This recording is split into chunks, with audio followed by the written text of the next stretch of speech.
So thank you all for joining us. My name is Micah Rabalais. I'm the research manager for Avison Young Dallas's office. Avison Young is an international commercial real estate brokerage firm, and I kind of handle our commercial real estate and economic analysis. So I'm happy to be here. I live in Rowlett. I've worked with Lexi before. Y'all got a great group of people, and I'm always excited to work with y'all and work with Lexi. So thank y'all for having me. Basically, what this presentation is going to be, we're going to kind of go over big metro trends and even kind of international, meta trends, and then kind of dive into Mesquite data and trends and kind of talk about what's happened over the past year. It's been such a change and period of flux, and what's going to happen moving forward. And then we're going to have a Q&A portion at the end. We've got some questions provided already.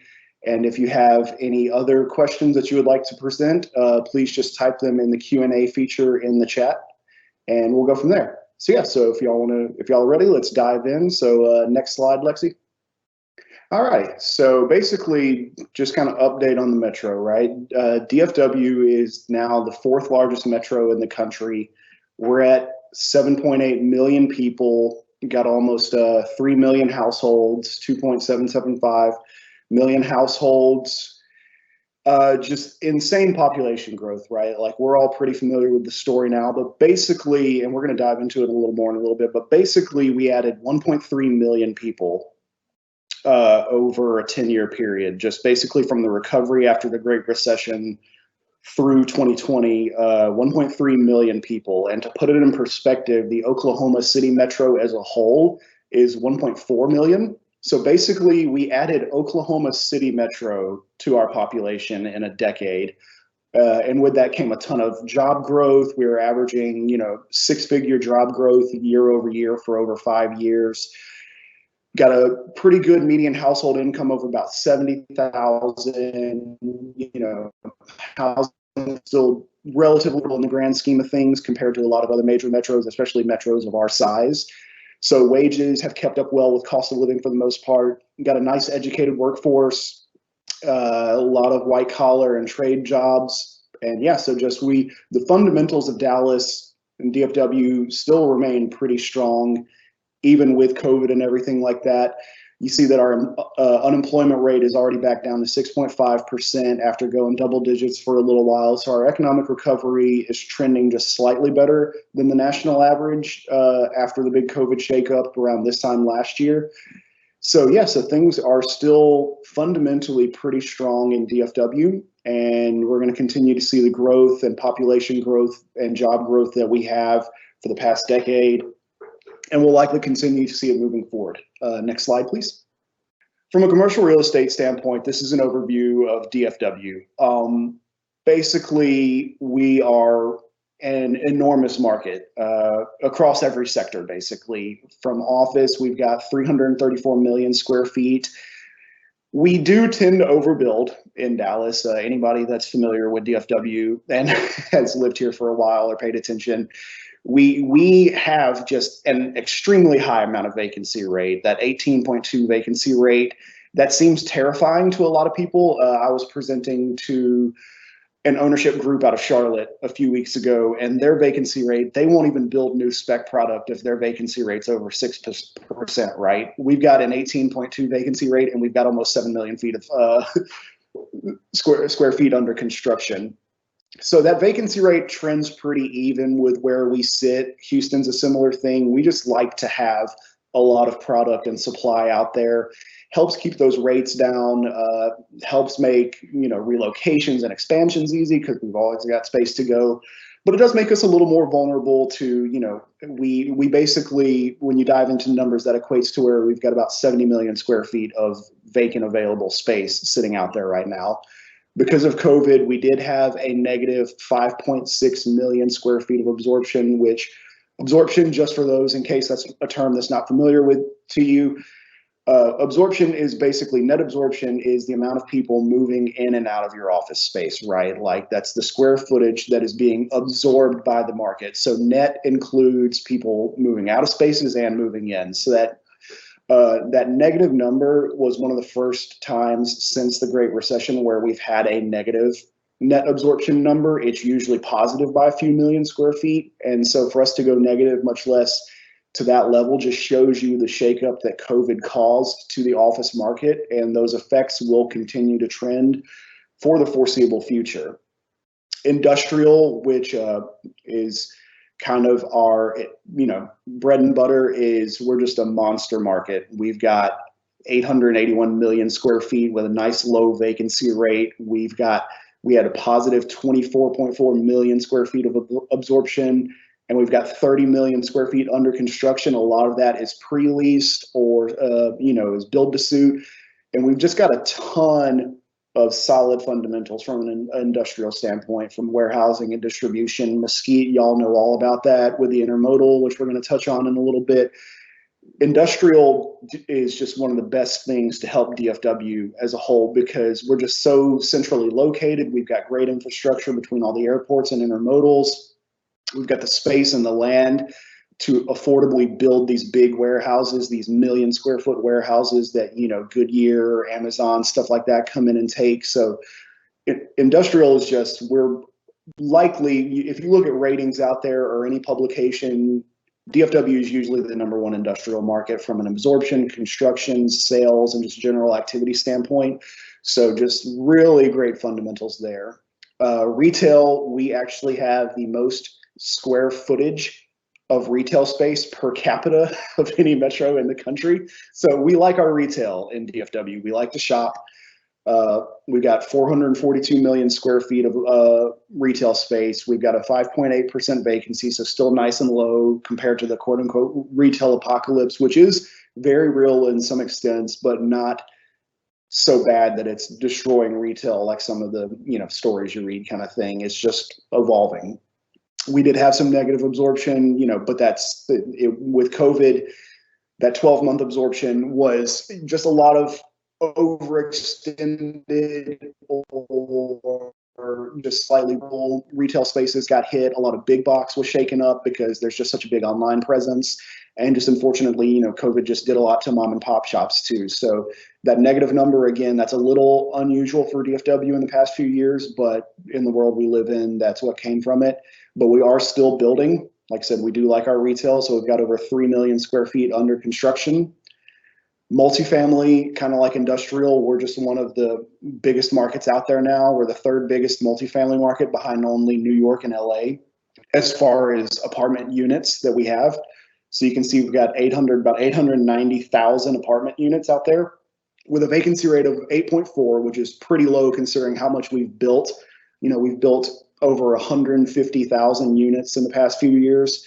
About 24,000 units absorbed over the past 12 months with another 31,000 under construction. And those are being filled. They can't build them fast enough unless they're the ultra high luxury stuff that you're seeing in the urban core, like in Uptown, downtown Dallas, Central Fort Worth.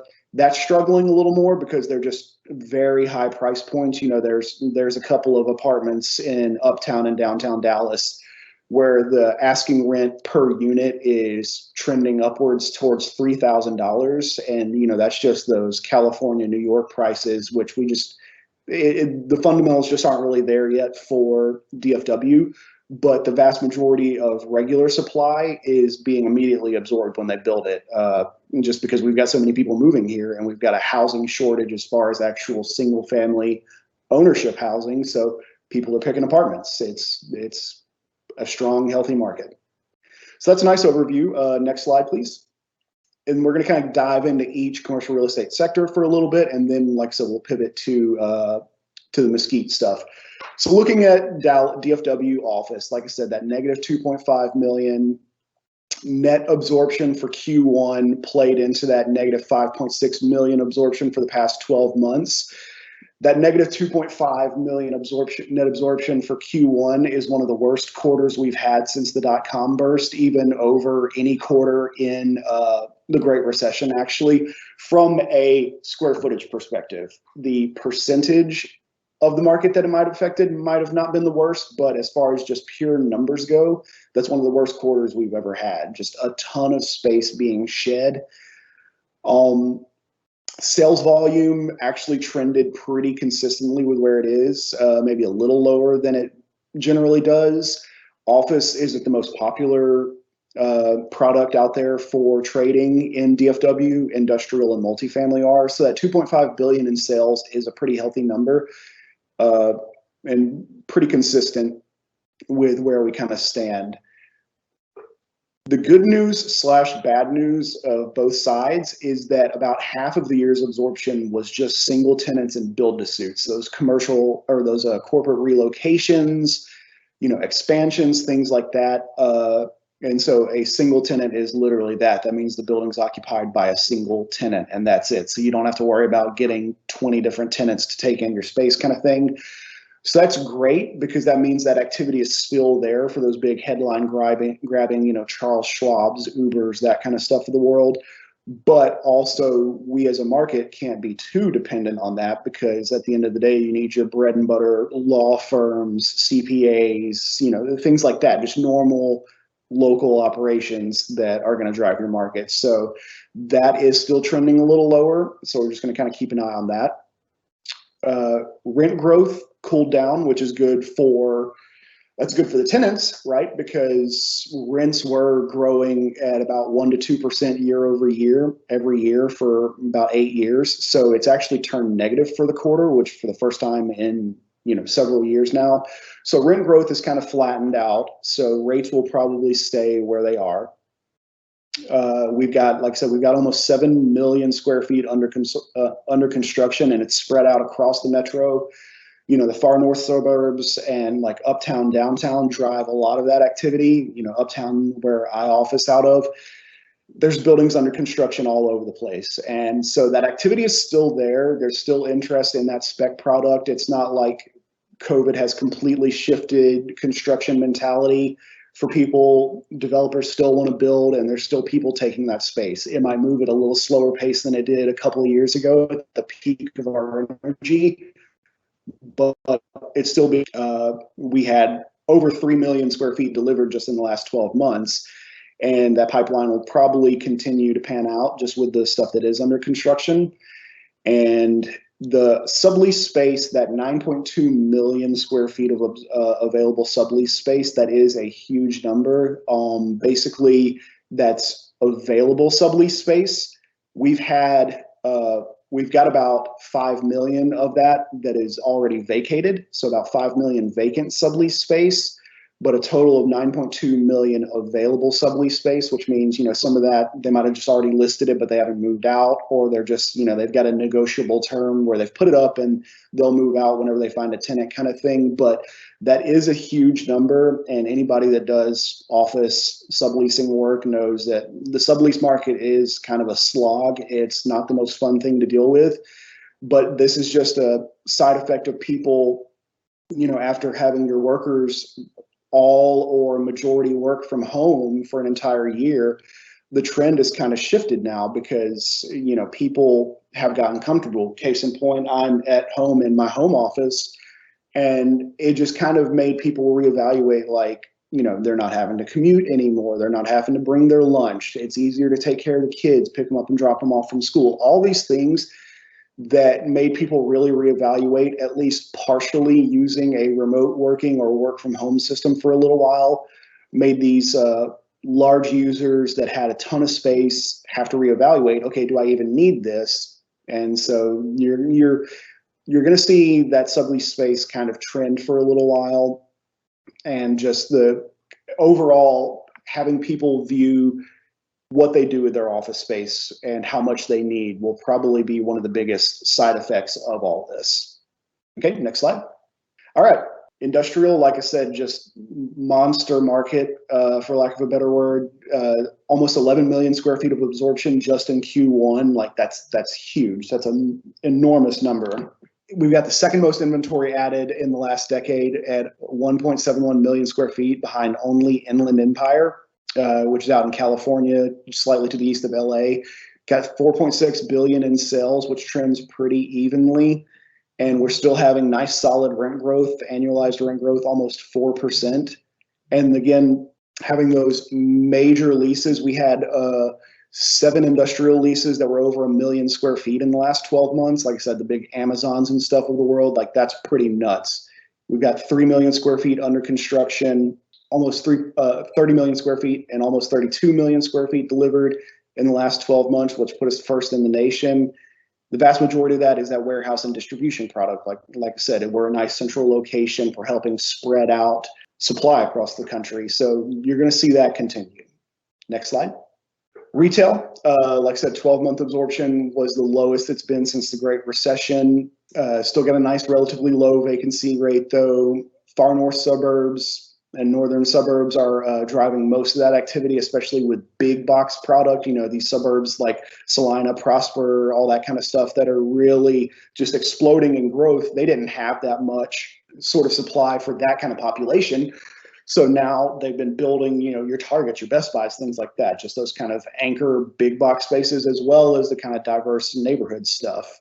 Neighborhood centers saw the largest amount of negative absorption, which is to be expected, other than maybe like your super malls kind of thing, which malls are having to go through a kind of a revamp and revitalization. And about 1.2 billion in sales in the last 12 months. Retail trades the least, just because investors still aren't sure what to do with it, with the retail apocalypse, quote unquote, and everything. So that's a pretty standard number.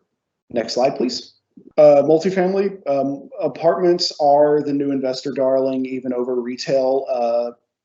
We had 8.7 billion in sales for the last 12 months, which is over half of the volume of total commercial real estate sales for DFW. Almost 200,000 units, sorry, I'm on typo there, added since 2011. About over 50% average increase in price per unit over the last 10 years, with the vast majority of it being driven by luxury Class A product. Just, you know, the vast majority of stuff being built is luxury, higher end Class A product. The margins are just better on it. It's easier to do, and it's being absorbed. So that's what developers are going with. Like I said, we're the third largest market in the country now. We've got almost 31,000 units under construction. But like I said, on the vacancy side, almost 50% vacancy rate still in the new built ultra luxury apartments. Like I said, those that are over 1,800 a unit. And that's just, like I said, the market's just not really there yet for those price points. So those are going to continue filling up a little slower, but across the board, our apartment market's great. Okay, next slide. All right, so Mesquite. So Mesquite is a fantastic market, a fantastic city, nice and stable, great population, great workforce around it, great location. The intermodal is just a game changer for y'all, especially on the eastern side of the metro. So you've got about 150,000 people with the average age of about 33. So, you know, nice, healthy, young workforce, families, you know, young families starting and stuff. So a nice, stable, consistently growing area. You've got a great annual average salary of almost 70,000. You've got a great educated workforce and just a nice, diverse workforce. A lot of focus on trades, skill sets, medical, stuff like that. And your unemployment rate's about 9.6, which is trending pretty even with a lot of the suburbs and the metros. So yeah, just a great market, great city with great fundamentals and a lot of potential for just continued stable growth and stuff like that. So yeah, so let's hop in. So these are just some kind of fun little visuals of demographics, right? This is just kind of give you an overview to transition to our next few slides. So what you're looking at is population growth expectations across the metro over the next 5 years. Darker the swatch, these are based out of census tracts is what they are. And over the next 5 years, the darker the color, the more growth they're going to see from a percentage standpoint. So you can see areas like Forney and stuff and kind of on the eastern side of Mesquite, you're going to have a little more growth. A lot of those outer areas, that's not a sheer population number, that's a percentage growth. But across the board, you're still looking at, if you look at the metro, you're looking at about 2.5% to 4% growth over the next 5 years, basically just across the board, which, like I said, will help kind of drive those continued growth rates of, you know, 100,000 people moving here every year kind of thing like what we've had. Okay, next slide, please. This is just kind of touching on the area around Mesquite and just seeing that growth that's going to kind of continue. Again, just a little denser in kind of the slightly less populated areas, but that's just a natural, you know, it's easier to raise your percentage when there's less density there. Okay, next slide.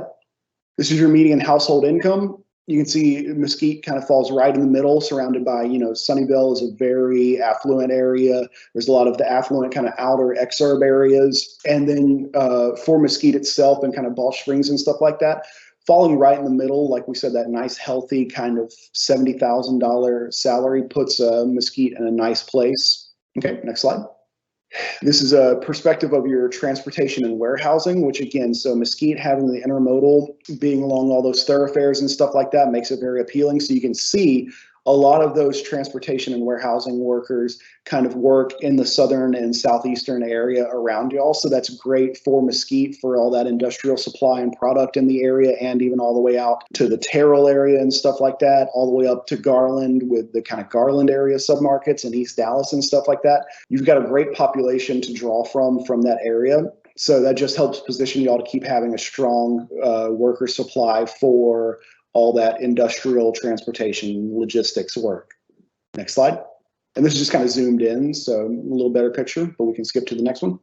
This is your blue collar workers. So, a nice healthy population of blue collar workers across Mesquite that feeds into the kind of dynamics of what your workforce and your job market is made up of. So again, just a nice steady supply of workers in the area that drives that kind of demographic profile for the area. So next slide.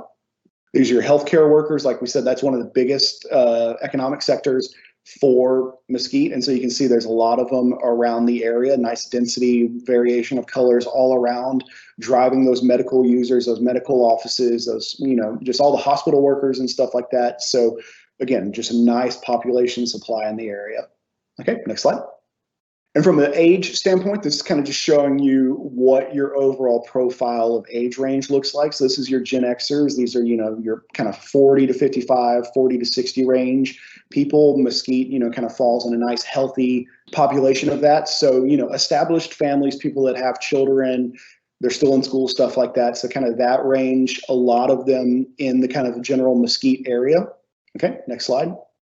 Decent population of millennials as well. So those kind of, 25 to 40 range people that are, set in their jobs, starting families, stuff like that. So a nice, healthy population around that too. So like we said, that's going to help continue that stable population and population growth. Going to help anchor spending habits for retail, stuff like that. Going to have a nice workforce in the area. So, just good news for all that. Next slide. And then baby boomers, retirees, kind of later in the workforce, stuff like that. Not actually as many in the Mesquite area. That's why you've got a relatively young population with that average of 33 years. So kind of focus more around y'all versus actually Mesquite. Okay, next slide. And then this is a fun one just to show. This isn't really a demographic, but what this is your freight lines, right? So if you look over at Mesquite, you can see the big intermodal right there, kind of in the top center. You can just see that's what makes Mesquite position so great, because everything else is kind of moving through the center of the metro or on Fort Worth with like the Alliance area and all that stuff. So for Mesquite to have that major intermodal on the east side, you can just see that as far as the central east side, there's not nearly as much rail lines except for the Union Pacific line running right through Mesquite with that intermodal. So that's just a fantastic positioning for y'all, and just shows you how y'all kind of dominate activity from a freight standpoint on the eastern side of the metro. And that's how they're able to get, those train lines, filling up those trucks and everything, hopping right onto 30 and 20, all that stuff. So just a great position for y'all. Okay, next slide. All right, so here's the overview of your commercial real estate standpoint. At Office, you've got about 1.7 million square feet of office space, a lot of it focused on medical, things like that. You got a vacancy rate of 11, which, like we said, 11.5, compared to that 18.2 for DFW. Y'all are well below the market average. You've got positive absorption for the quarter, which is good because you've got a pretty stable office tenant profile. Like I said, those medical and things like that, they can't really sublease and work from home. So just a nice, healthy perspective on that. Not much construction activity. There's been a couple of deliveries over the past few years, but for the most part, supply stays pretty consistent. So it's easy to keep your occupancy levels up. Industrial is kind of your, that's one of your biggest markets. You've got about 16 million square feet, a little higher vacancy rate just with some of the new supply that's come around. Great positive absorption for the past 12 months. You've got a couple of projects in the pipeline, but nothing really under construction right now. Retail, you've got 10.5 million square feet with a almost 8% vacancy rate. A little bit of a negative absorption for the past 12 months, but again, that's just part of COVID. You do have a little bit of kind of smaller garden product under construction with the potential for a couple of big proposed products under the way. And then multifamily, got almost 15,000 units with a nice low vacancy rate below 5%. Positive absorption for the past 12 months and nothing really under construction at this exact moment. So you're going to be able to keep those vacancy rates low with a steady supply. Okay, next slide. All right, so 3/4 of Mesquite is single tenant buildings. Like we said, that means there's just one tenant in the building. So again, that makes it easier from a landlord and ownership perspective. You're not having to worry about getting a ton of tenants in there. Just sign a nice long lease with them and then hope they stay kind of thing. Healthcare and social assistance are your largest tenant types. That makes up a quarter of all of your tenancy. So like I said, that's good from the standpoint of they kind of need to be in the office using their space. The 25 to 50,000 square foot users make up about a third of your overall footprint. So a lot of large users, over 5,000 square foot users make up another third of your footprint. So that's 2/3 just between those categories right there. And then less than 2,500 square foot users are actually your tenant pool. They don't have as big of a footprint, meaning they're not using as much space because they're small, but they make up the most tenants in the market because they've got over 110 tenants of that size that Avison Young is tracking within the market. So like we said, nice, stable product, not prone to overbuilding or boom and bust cycles, stuff like that. Okay, next slide. Industrial, you're part of that dynamic East Dallas Mesquite market. Like I said, just really anchored by the intermodal, one of our major intermodal hubs for the metro with Union Pacific. Nearly half of the inventory is delivered after the intermodal's completion in, I think, the 90s. And almost all of that has actually come in the past decade since the Great Recession, just when Dallas really started being noticed as a fantastic centralized metro for transportation and logistics. Due to the presence of the freight rail, the vast amount of light industrial manufacturing space here in the surrounding area, a large portion of the tenant base consists of those third-party logistics and manufacturing parts suppliers. Logistics product leads and will lead activity for absorption and supply. So those warehouse and distribution centers, again, that's going to really drive things versus manufacturing and flex. You've got a lot of activity still, things like in January, Dalfin Industrial just announced, they bought 40 acres near Interstate 35 in the airport, and they're planning on building 2 1 million square foot warehouses or distribution spaces each. Into your trade and distribution, employment growth is one of the biggest drivers of employment growth for the city, along with retail. Next slide. Retail, you're looking in line with your 5-year average as far as vacancy rates go.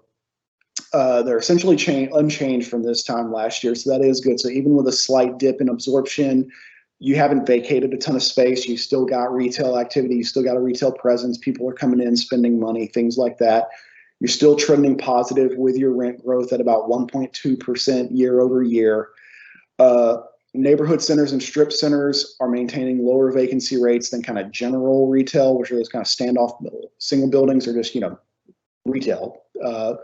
Construction's pretty light, focusing on those smaller products. That's, again, why you only have about 22,000 square feet under construction right now. But again, that helps keep those vacancy rates low because there's not a ton of spec product out there waiting to be filled up. There are some potential pipeline products like Centurion American's Iron Horse Village product and, the Mesquite Rodeo redevelopment and stuff like that. So there is potential for some kind of big mixed use developments and stuff, which Mesquite doesn't have that many of. So those could do very well. And again, retail working is really kind of anchoring employment growth along with those trade and distribution workers. Next slide. Multifamily is still seeing positive rent growth, which is great. You've got about 3.5% annualized rent growth. We've got a steady demand for workforce housing in a budget-friendly community, compared to the average price of the metro. Mesquite is extremely budget-friendly, which is very appealing, especially for that workforce population in the area that, an $1,800 a month square foot or per unit apartment just isn't logical. So y'all are positioned fantastically for the workforce that you have. A slightly older product because there hasn't been as much new construction. So your average product age is about 1984 from the year built. Not much new supply, though, is keeping those vacancy rates low, and it's helping keep those averages for your rent consistent because you're not having a ton of new product coming in, pulling your rental averages up. So that's really helping with y'all. Your affordable stock, which is that roughly $850 per unit, is equivalent to more than 20% of the total inventory of Mesquite, which is fantastic compared to that roughly 7% for metro-wide. So it just shows that y'all have got a much more affordable stock within Mesquite than a lot of other places, which is going to really help keep some nice stability in the city. Of the roughly 5,000 affordable units built in the metro in this cycle, about 700 were built in Mesquite. So market population has grown faster than the metro average, supported by economic growth, and is helping things like, it's also, you've also got people like, as you see activity in the job market for like Forney and the kind of surrounding areas, they might live in Mesquite, so they're still in a nice central location and commute over to those places kind of thing, because even as growth and, new jobs continue to expand eastward, Mesquite's in a great position to have the job over in Mesquite or in kind of a surrounding eastern suburb, but you're still so close to Dallas. If you want the, big city experience, all that kind of stuff, it's an easy drive over, or just in your own amenities in the city. So from a sales perspective, pretty consistent, a lot of value add trading going on. So just fantastic fundamentals. Next slide. Okay, so looking ahead, we've covered a lot of ground, but from a local standpoint, you've got potential for new mixed-use developments to really kind of bring a new energy that, like I said, there's not as much mixed-use development going on in Mesquite compared to an Uptown or a Frisco or something like that. So there's a lot of potential in things like that. So that Iron Horse Village, the rodeo redevelopment, all that stuff like that's a lot of good news from a retail and a multifamily perspective, and even potential office space. You've got a lot of potential for redevelopment of existing multifamily assets and strip centers and stuff like that, and just kind of bringing them into modern expectations for the users. Continued I-20 corridor development, which is going to just really help keep y'all positioned at a great location from a thoroughfare perspective. Gus Thomason Road revitalization in the commercial corridor, you're just going to have a lot of activity around there. And more continued potential for 3+ star hotel developments, especially along the thoroughfares, especially around all the amenities for tourism and things like that, for the rodeo, new, just nice central location, things like that. So a lot of great potential. Big picture, not even just for DFW, but big picture as a whole. Like I said, the past 12 months have been kind of earth-shattering in a lot of regards for commercial real estate and just general economic trends. So what do we see? We're going to likely see continued deglobalization, meaning you're going to see global trade kind of shift more to focus on moving things back to making them in the area where they're going to arrive, right? Because COVID and even recently the kind of hysterical, terrible Suez Canal situation shows that global trade can be interrupted pretty easily, and it can get very expensive very easily. So you're seeing a lot of people focus on bringing that manufacturing and trade back to the sales point, basically. And so that could really help bring more manufacturing and trade jobs back to the U.S. So that is still potential. From an office standpoint, work from home will remain an officing option for many moving forward. Companies will continue to reevaluate their square footage footprints and how much office space they really need, even if it's just something like workers get to work from home one day a week kind of thing, and kind of rotate common office amenities and stuff like that. Expect that. Last mile delivery from a logistics standpoint will be even more important as shopping continues to move digital, while localized shopping experience will help define area character. So having those nice, unique, localized, local shops is what people like, right? You're kind of culture of your city and your space isn't defined by your major big box stores. It's defined by the look and feel of your local shops. And you've seen a lot of redevelopment of that, and that kind of bringing back that Main Street feel and that walkable amenity and supporting those local businesses and stuff like that. And last mile will help even for them, right? Because even small shops have had to pivot with COVID for those last mile fulfillment orders with online orders and stuff like that. So e-commerce is already expanding in most markets, but is expected to have expanded by more than a third during 2020, which is nuts. Just huge growth in e-commerce driven by COVID. Like I said, even just those small shops having to pivot to online presence really just changed consumer habits, and it's kind of just convenient now. And so what does that do to retail space? Within existing retail space, you still want to have that footprint for having customer engagement, people be able to walk in if you want to just have a nice night where you go out and kind of wander around, right? Go to Bishop Arts or something like that, or go to Town East and things. You still want to be able to go into your space with people engage with a tactile, hard standpoint. But also, if you just want to order online, maybe you want to order it online and just come in the store and grab it and leave kind of thing. So that's where those click and collect models will come in. And that's where retail space is going to kind of become its own distribution space as well. So retailers who had limited online capacity beforehand kind of lacked the infrastructure to fulfill those internet orders.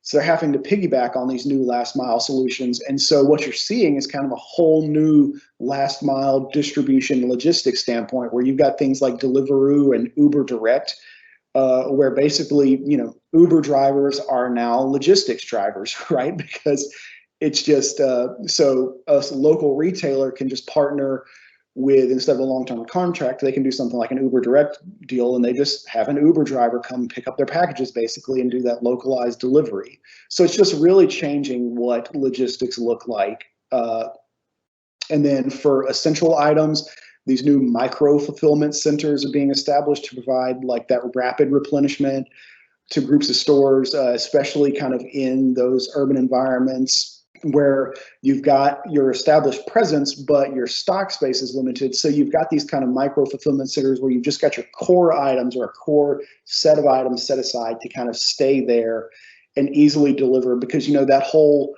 2-day delivery thing of Amazon that used to be kind of a specialty of Amazon, that's just kind of expected now, right? Like for everybody.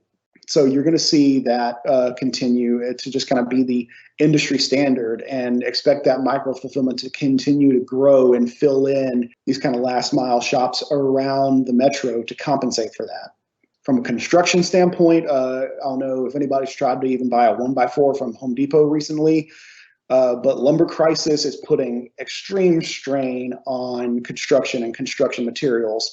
To put in perspective, there's been some major reports from like National Builders Association and stuff like that, that lumber has gotten so expensive after going up about 180% over 12 months, to where it's now cost competitive with steel framing actually versus stick built. And so from multifamily, from standalone retail in some cases, to single family homes, that's really driving up a lot of construction costs. And so National Realtors Association did a study and said that those lumber shortages have averaged putting about another $14,000 minimum all the way up to $22,000 per house for each new single family home built just from the lumber alone. So huge ramifications as far as supply aspect and driving up home prices and just general new construction.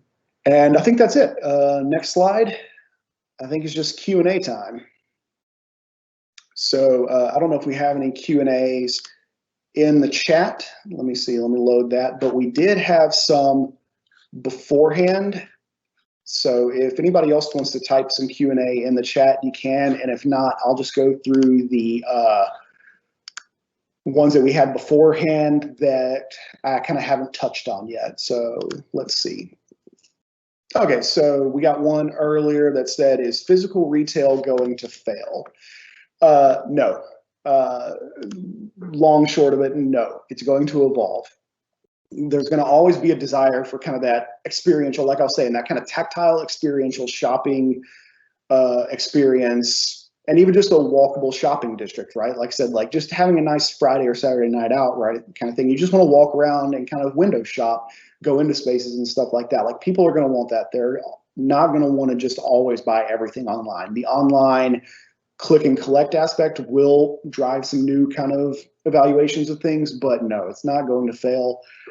Big box is going to continue to undergo kind of a big shift. But they have been for a decade now, and general spending habits will likely continue to shift with demographic changes, fiscal behaviors within different generations and stuff like that. But yeah, that local flavor, having a place to actually walk in and pick up something, that's always going to be there. But yeah, the more you can focus on that local development, that unique identity of really building out those kind of town square feelings and stuff like that, that's going to be key, because those are actually what have done the best over the past few years. Is DFW still the fastest growing metro country? Percentage wise, we're in the top 10, but all the metros above us in those top 10 are much smaller than us, right? Like an Austin or a Raleigh, they might percentage wise be growing, 5% and we're at 3%. But they're only 2 to 4 million square feet, whereas we're almost 8 kind of thing. So it's easier to push those percentages up. But we did, between 2010 and 2019, our population grew by 19.1% because of that 1.3 million that we added. Like I said, basically in a decade, we added Oklahoma City to our metro. And to support that, we've built over 500 million total square footage of all commercial real estate product to compensate. So over 500,000 square feet of new commercial real estate product added in 10 years. That's essentially like we built the entire New Orleans commercial real estate market for, office, industrial, multifamily, and stuff like that in 10 years. And those rates are expected to continue to grow. Obviously, with 2020, it's kind of hard with the census and everything like that to know what our 2020 numbers were. But yes, we're still expected to average possibly 6-figure growth every year. All right, and then we got a last question. In the end, long term, who wins, Dallas or Austin? So basically, shout out to Houston not even being in consideration. But basically, they're different metros, so different strengths and weaknesses, right? Like, I don't really look at it as a who wins. They're just going to carve out different identities. Austin is making some power moves to be a bigger industrial and manufacturing player, which is kind of unique and new for them. They've got the Tesla Gigafactory, and they're one of the top 3 finalists for this massive Samsung factory, which is going to be, I think, one of, if not the largest foreign capital investments in a U.S. project ever. But in reality, most of their intermodals and things like that, transloading facilities and just general manufacturing are still actually in San Antonio. So Austin they still got a little ways to cover. So they just don't have the infrastructure and the robust presence and the thoroughfares to compensate. We just got a little more going for them in that sense. And their cost of living is substantially higher. It made news if you just go Google it. But basically, Austin's average home price is now roughly $250,000, roughly $500,000, which is nuts. That's California and New York prices almost. And whereas for DFW, we're at about $350,000 to $380,000. So we're still just much more affordable. But Austin does have that kind of, hip vibe to them, and they're drawing a lot of tech presence and stuff like that. And they've got the university there to really drive that education platform. But Dallas has its kind of manufacturing and finance presence. So it's different. For lack of a better comparison, think of us kind of LA and their San Francisco kind of thing. But regardless, from a standpoint of total commercial real estate platform, GDP, population growth, we're just miles ahead of them just because we're so much bigger. But in reality, what I think is going to happen is expect the market, the metros, DFW, Austin, San Antonio, and Houston. If we could kind of sync those up and get more connectivity and kind of a faster connectivity, the conversations like the bullet train and stuff like that, just really making us kind of this giant super metro or super region it's going to kind of be like this golden triangle of economic power that would probably position those three metros and Texas as a whole to just be, the most dominant presence out there. So yeah, so that's it. And yeah, finished right under time. So there we go. Thank you all. I'm always happy to answer any questions or anything like that, or follow up with anybody. Thank you all for having me.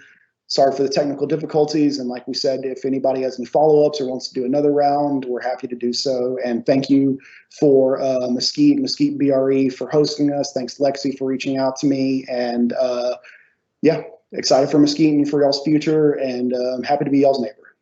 So yeah, thank y'all.